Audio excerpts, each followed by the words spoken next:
ఇండియాలో editing mind set ఉన్న film maker అనగానే నాకు ఫస్ట్ గుర్తొచ్చే పేరు సందీప్ రెడ్డి వంగ. యానిమల్లో ఈ ట్రాన్సిషన్ ఫస్ట్ టైం చూసినప్పుడు నిజంగానే పిచ్చోడిని అయిపోయా.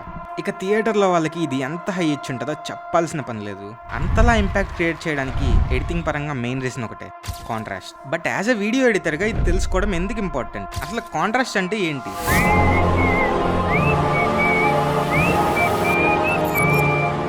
కాంట్రాస్ట్ అంటే రెండిటి మధ్య క్లియర్ డిఫరెన్స్ చూపిస్తూ ఆడియన్స్ అటెన్షన్ గ్రాప్ చేయడం. బేసిక్ గా కాంట్రాస్ట్ అనేది 2 types. Away editing and design contrast. So editing contrast వచ్చేసరికి యానిమల్ లో 7 minutes లవ్ సీక్వెన్స్ తర్వాత సడన్ గా రణ్విజయ్ రివెంజ్ సీక్వెన్స్ కి మూవ్ అవుతుంది. క్యారెక్టర్ అండ్ సీక్వెన్స్ చేంజ్ అవ్వడం వల్ల కాంట్రాస్ట్ బిల్డ్ అవుతుంది. దీన్నే సీక్వెన్స్ టు సీక్వెన్స్ కాంట్రాస్ట్ అంటారు. And when it comes to design contrast, Arjun wily fight లో హీరో బ్రదర్స్ అందరూ బ్లాక్ కలర్ అవుట్ఫిట్ లో ఉంటే హీరోని చంపడానికి వచ్చే వాళ్ళంతా ఒక కలర్ ప్యాటర్న్ ఫాలో అవుతారు. బట్ రణ్విజయ్ మాత్రం వైట్ కలర్ అవుట్ఫిట్ లో ఉంటాడు. ఎందుకంటే ఆ పర్టికులర్ ఫైట్ సీన్ లో మెయిన్ క్యారెక్టర్ ని ఎలివేట్ చేయాలి, at the same time audience attention grab చేయాలి. ఒకవేళ రణ్విజయ్ డ్రెస్ కోడ్ కూడా అందరిలానే ఉంటే మనకి మెయిన్ లీడ్ ఎవరో అర్థం కాదు. సో దీన్నే కలర్ కాంట్రాస్ట్ అంటారు. అండ్ ఇవే కాదు, ఎడిటింగ్ అండ్ డిజైన్ కాంట్రాస్ట్ లో సబ్ టైప్స్ ఇంకా ఉన్నాయి. వాటి గురించి ఎపిసోడ్ 3 లో డిస్కస్ చేద్దాం.